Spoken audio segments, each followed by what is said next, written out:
الحمد لله رب العالمين والعاقبة للمتقين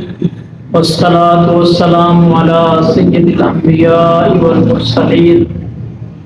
أما بعد فأعوذ بالله من الشيطان الرجيم بسم الله الرحمن الرحيم شهر رمضان الذي أنزل فيه القرآن هدى للناس وبينات من الهدى والفرقان فمن شهد منكم الشهر فليصم صدق الله العظيم وصدق رسوله النبي الكريم الأمين إن الله وملائكته يصلون على النبي يا أيها الذين آمنوا صلوا عليه وسلموا تسليما بالغ الأولى بكماله كشف الدجى بجماله حسنت جميع خصاله صلوا عليه وآله بالغ الأولى بكماله كشف الدجى بجماله حسنت جميع خصاله صلوا عليه وآله وأصحابه وسلموا تسليما كثيرا كثيرا الصلاة والسلام عليك يا سيدي يا رسول الله وعلى آلك وأصحابك يا سيدي يا حبيب الله الصلاة والسلام عليك يا سيدي يا رسول الله وعلى آلك وأصحابك يا سيدي يا رحمة للعالمين حمد و ثنا کے بعد حضور نبی کریم صلی اللہ علیہ وآلہ وآصحابہ وسلم کی خدمت میں درود و سلام عرض کرنے کے بعد میں نے جو آپ کے سامنے قرآن مجید فرقان حمید کی آیت مبارکہ تلاوت کرنے کا شرف حاصل کیا ہے، اس میں اللہ رب العزت نے ارشاد فرمایا شہر رمضان الذی انزل فیہ القرآن، رمضان المبارک کے مہینے میں قرآن نازل کیا گیا، اتارا گیا، فیہ ہدی للناس، اس میں لوگوں کے لیے رہنمائی ہے اور حق و باطل میں فرق کرنے والی نشانیاں ہیں۔ فمن شہد منکم الشہر فلیصم، تم میں سے جو کوئی اس مہینے کو پائے اس مہینے کے روزے رکھے۔ اللہ رب العزت نے قرآن مجید فرقان حمید میں اسلامی سال کے 12 مہینوں میں سے کسی مہینے کا نام نہیں لیا سوائے رمضان۔ رمضان المبارک کا نام قرآن کریم فرقان حمید میں اللہ رب العزت نے ارشاد فرمایا، اور رمضان المبارک کا مہینہ ایسا مہینہ ہے جس میں اللہ رب العزت نے قرآن کریم نازل فرمایا اور اس میں لوگوں کے لیے ہدایت اور حق و باطل کے درمیان نشانیاں وہ لے کر آیا، اور اللہ پاک نے ارشاد فرمایا تم میں سے کوئی جو رمضان المبارک کا مہینہ پائے، جس کی زندگی میں رمضان آئے، تو اسے چاہیے کہ وہ رمضان المبارک کے روزے رکھے۔ رمضان کا لفظی معنی جلا دینا ہے، گرمی کی شدت سے کسی چیز کو جلا دینا، جیسے آگ سے کسی چیز کو جلایا جاتا ہے، جیسے سونا جب اس کے اندر میل کچیل آ جاتی ہے، اس کے رنگ میں وہ شائننگ، وہ خوبصورتی نہیں رہتی، وہ صاف نہیں رہتا، اسے آگ میں جلایا جاتا ہے۔ جب اسے آگ میں جلایا جاتا ہے تو وہ صاف اور شفاف ہو جاتا ہے۔ تو اسی طرح بندہ مومن کو اللہ رب العزت رمضان کی بھٹی میں ڈالتا ہے تاکہ میرا بندہ گناہوں سے پاک اور صاف ہو جائے، اور جب وہ روزے رکھتا ہے تو پھر گناہوں سے ایسا پاک ہو جاتا ہے، ایسا صاف ہو جاتا ہے جیسے وہ ابھی اپنی ماں کے پیٹ سے پیدا ہوا۔ سرکار علیہ الصلوۃ والسلام نے رمضان المبارک کی فضیلت میں ارشاد فرمایا، جس نے رمضان المبارک کے روزے رکھے اخلاص اور ایمان کے ساتھ، اللہ رب العزت اس کے پچھلے گناہوں کو معاف فرما دے گا۔ پھر آپ نے ارشاد فرمایا، جس نے اس ماہ مبارک کی راتوں میں قیام کیا، عبادت کی ایمان اور اخلاص کے ساتھ، تو اللہ رب العزت اس کے پچھلے گناہ معاف فرما دے گا۔ اور سرکار علیہ الصلوۃ والسلام نے یہ بھی ارشاد فرمایا کہ جب تم رمضان کا ذکر کرو اور یوں نہ کہو کہ رمضان آیا اور چلا گیا، بلکہ یوں کہو کہ ماہ رمضان آیا، رمضان المبارک کا مہینہ آیا اور رمضان المبارک کا مہینہ چلا گیا،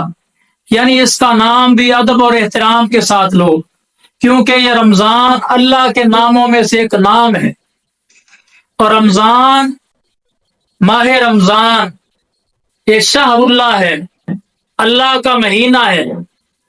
اور اللہ رب العزت نے اسی مہینے میں قرآن کریم کو نازل فرمایا۔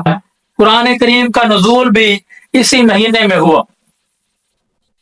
اور صحف ابراہیم، جو سیدنا ابراہیم علیہ الصلوۃ والسلام کو صحیفے اللہ رب العزت نے عطا فرمائے، وہ بھی رمضان المبارک کی پہلی رات عطا کیے گئے، اور تورات بھی اسی مہینے کی چھٹی رات اللہ رب العزت نے نازل فرمائی، اور انجیل بھی اسی مہینے کی 13ویں رات اللہ رب العزت نے نازل فرمائی، یہ تفسیر روح البیان میں ہے۔ یعنی اللہ رب العزت نے قرآن مجید کا نزول بھی اسی مہینے میں فرمایا، اور صحف ابراہیم، جو سیدنا ابراہیم علیہ الصلوۃ والسلام کو اللہ پاک نے صحیفے عطا فرمائے، وہ بھی اسی مہینے کی پہلی رات عطا فرمائے۔ پھر تورات کو بھی اسی مہینے میں اتارا گیا، انجیل کو بھی اسی مہینے میں اللہ پاک نے اتارا۔ تو یہ مہینہ اللہ رب العزت کا خاص مہینہ ہے، اس مہینے میں اللہ پاک نے اپنی کتابوں کا نزول فرمایا، اور کتابوں کی سردار کتاب جسے قرآن کریم کہا جاتا ہے، قرآن کریم کا نزول بھی اسی مہینے میں ہوا۔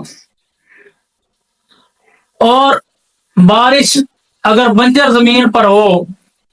تو وہ پھر بھی اگانے کی صلاحیت پیدا نہیں کر سکتی، زمین اگر بنجر ہو تو اس میں بھی